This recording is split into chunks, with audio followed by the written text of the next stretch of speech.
Good morning to Rising. We're throwing shade and getting our show started. Brianna, what's going on?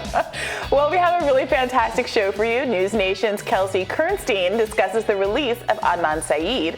Friends of the show, Max Alvarez and Ron Kamenkow, weigh in on whether a rail strike has actually been averted or not. And Rafael Bernal will be here to discuss key issues for Hispanic voters. But first, authorities in Texas have opened a criminal investigation into Governor Ron DeSantis after the Florida governor flew nearly 50 Venezuelan migrants from Texas to Martha's Vineyard. Bexar County Sheriff Javier Salazar said his office is investigating whether the migrants were a victim of a crime, saying they were lured under false pretenses. Here's Salazar during a press conference yesterday. What infuriates me the most about this case is that here we have 48 people that are already on hard times, right? They are here legally in our country at that point. They have every right to be where they are. And I believe that they were preyed upon. Somebody came from out of state, preyed upon these people, lured them with promises of a better life, which is what they were absolutely looking for, with the knowledge that they were going to cling to whatever hope they could be offered for a better life, to just be exploited and hoodwinked into making this trip to Florida and then onward to Martha's Vineyard for what I believe to be nothing more than political posturing to make a point. So Salazar blasted the political theatrics. He did not single out DeSantis during the press conference.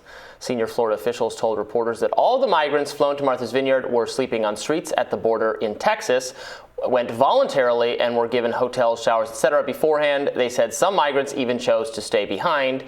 And journalist Judd Legum reports that one of the planes used in the Martha's Vineyard stunt is currently scheduled to travel from San Antonio to Florida to a small airport near Biden's home in Delaware today.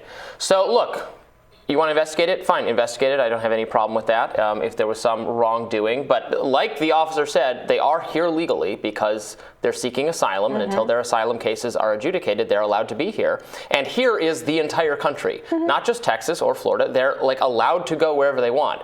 So really the only question is, were they actually lured under false pretenses? Were they lied to about where they were going? That I guess it could theoretically be some kind of kidnapping issue, but some of them were interviewed in Martha's Vineyard and they didn't seem particularly perturbed about where they had ended up. So it's fine to investigate it. And again, I think, and I agree that it is a political stunt, to be clear, but there's nothing illegal about transporting people who are here legally from one state to another.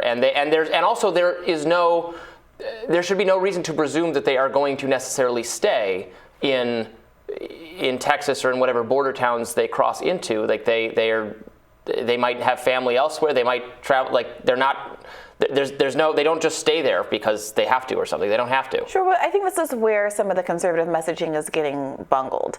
If what you were trying to expose with this stunt is that you think that border states, which are disproportionately conservative, perhaps all conservative, are bearing the burden of immigration policies that the left supports, the liberals support, but don't want to pony up resources for, then flying them somewhere else and then claiming that they were well supported when they got there, and so it's not a big deal, doesn't really gel with the story. The whole point was to say, we're going to drop them in Martha's Vineyard where all the elites are, and the elites are going to reject them, and they're going to have a terrible time, and this is why we're doing it.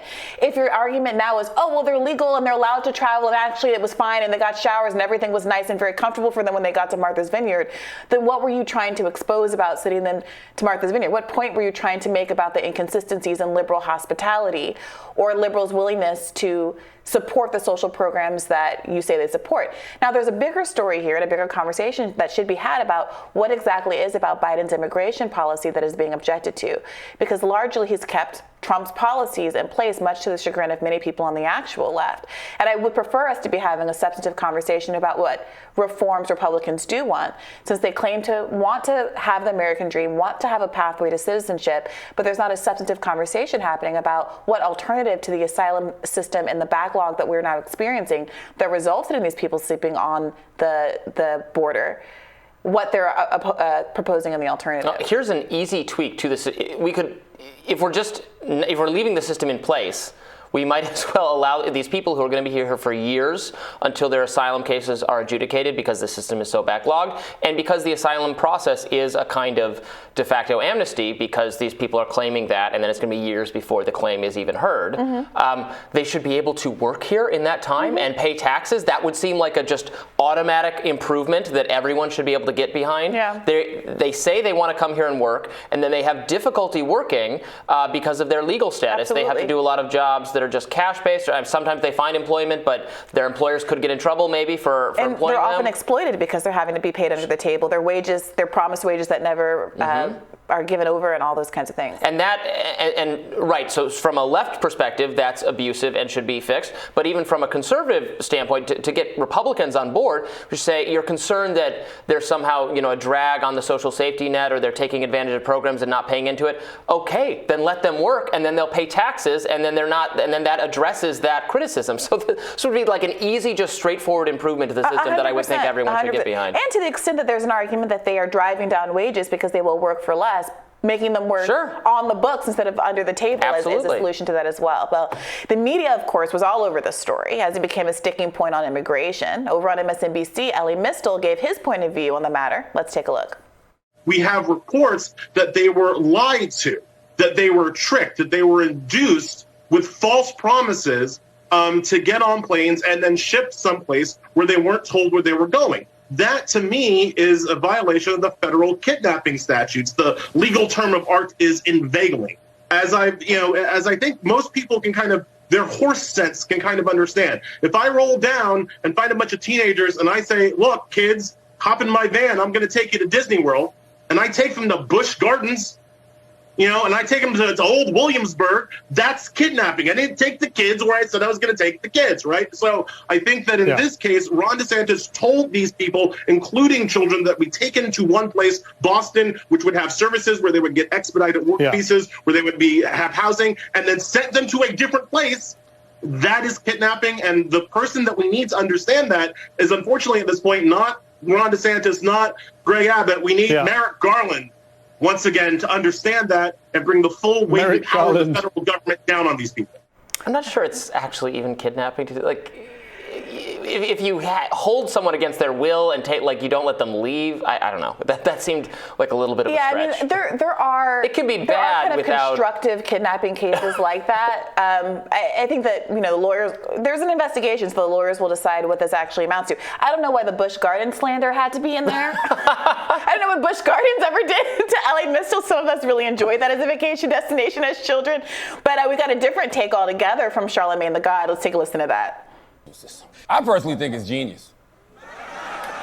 But I wish that governors like Ron DeSantis and Greg Abbott would give Democratic governors and mayors more of a heads up, because then that would expose the hypocrisy of the Democrats, which is they don't want immigrants here either. For months, Republican governors have sent busloads of illegal.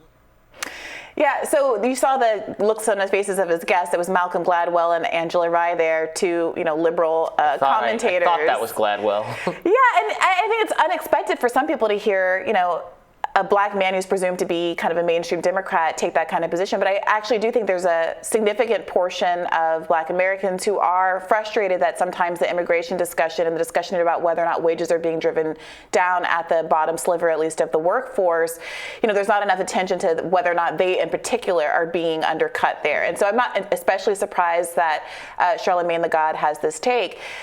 What do you make of it? Yeah, I know. I take his point. I think I don't know what your impression is. It seems from watching this story unfold and the way the media talks about it, obviously it's one of those, scissor tests where everyone on one side of the issue thinks, oh my God, it's so insane that Republicans did this. They're so heartless. How could they do this? This makes me even more emboldened as a Democrat or to support Democrats. And then Republicans do the exact opposite thing. So it's kind of hard to adjudicate who won the narrative, which is an annoying conversation anyway. But I think kind of Republicans won this narrative, but it seems like there's more. They made, given the reaction from some, not everyone, but some of the people in Martha's Vineyard, you saw some of those videos. There was that, we played it on the show yesterday, that MSNBC video of a reporter saying, actually the migrants sound very grateful to be here in America. And it was just but that was never the issue. The issue was whether or not they are being best served in Martha's Vineyard. I think this was the part that didn't get discussed enough. Cities like Boston, larger cities cities and border towns, they have the resources to accept immigrants because they're typically in that position. Putting them in a place where immigrants don't typically go, where there are not the local resources to actually accommodate them, house them, have lawyers that can process their claims, it hurts the human beings involved who are here legally looking for asylum. So if you actually had an interest in human beings and had a humanist approach to this whole issue, regardless of what you think of it politically, you just simply wouldn't do that. And I think that's where conservatives made a misstep here. They didn't just fly them to a city like Boston or New York that had more resources. They chose to make an entire stunt out of it. It wasn't about Democrats and Democratic cities. It was about making a point that came actually at the expense of the families and children involved here. But you let us know what you think about it in the comments, and we will hear more from Robbie and find out what's on his radar next.